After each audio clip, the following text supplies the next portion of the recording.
Mesh Circuit Analysis Part 2.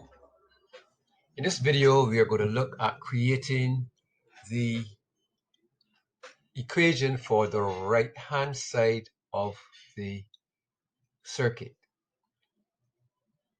Okay, so we're going to start from here, and using Kirchhoff's voltage law, which states that the algebraic sum of the voltages around a closed loop is zero. We're going to write that down and create the second equation. We created the first equation in part 1 of this video. Okay, so let's begin.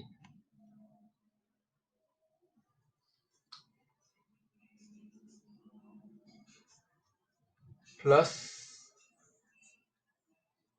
14 volts, because the voltage rise from here to here, plus what do we have?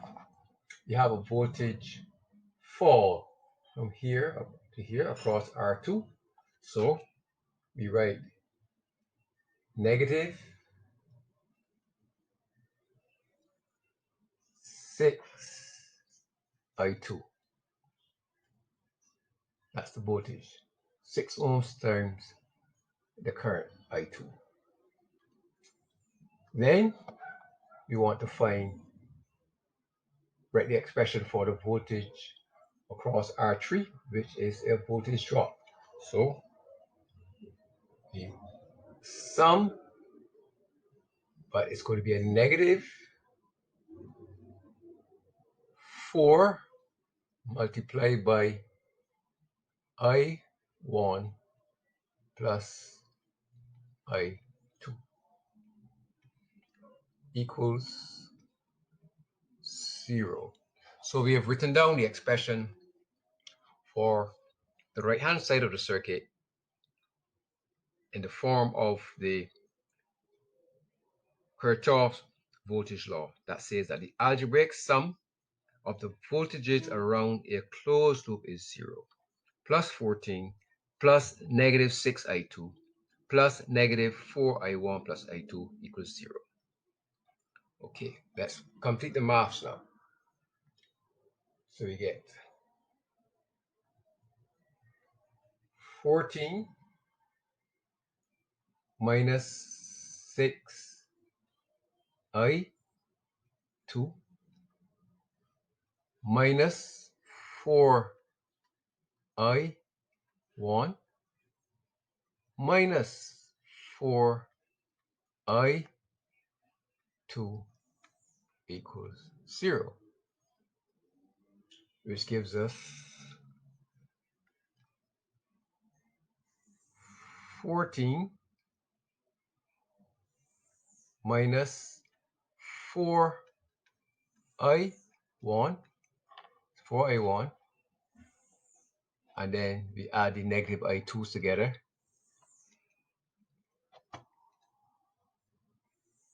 minus 10I2 equals 0. This gives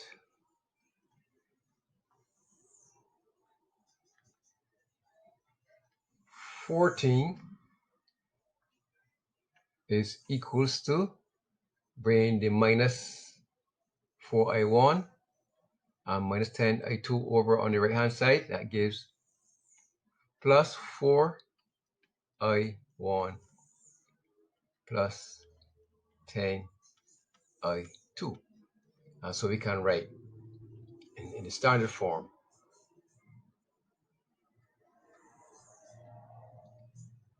that 4I1 plus 10I2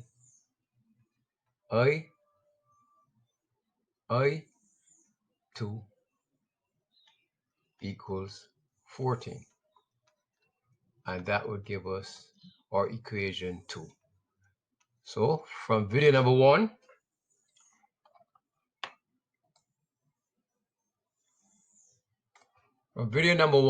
we had that 12i1 plus